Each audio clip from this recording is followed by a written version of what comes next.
Leading local tonight, our top story, a bill that would limit transgender athletes' participation in high school sports got revived today after turning it into a study. Reporter Maddie Biertemple has more on the evolving legislation nearing its final form as the legislative session enters its last weeks. Hi, Nicholas and Lauren. The bill's gone through a lot of changes since it was first introduced January 11th, and it's now starting to look like a mix of what the House and Senate wanted originally.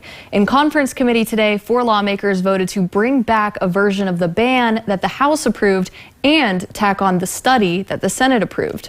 The newly amended bill would limit public K-12 sports to exclusively males or females, while also directing legislative management to consider studying the impacts the change would have on the state. It's just an incredibly difficult issue, but I have a proposal that I'd like to pass out for consideration. It's a piece of legislation that has some of the most diametrically opposed lawmakers at odds. Transgender females are girls. They're not boys, they're girls. That's not the definition we'll be using when it comes to exclusive sports.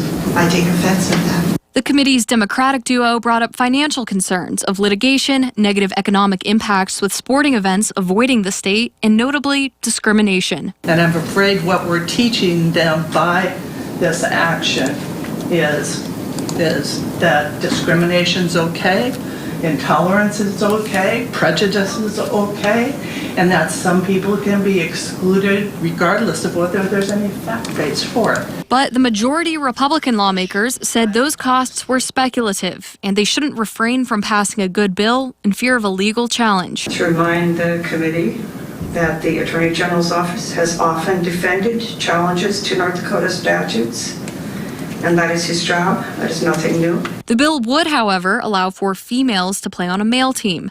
Now the amended version, which passed 4-2, will head to both the House and Senate again for a vote. North Dakota is not alone in considering legislation like this. So far this year, South Dakota, Mississippi, Arkansas, and Tennessee have enacted similar bills. Maddie Biertemple reporting. Thank you. A bill to prevent statewide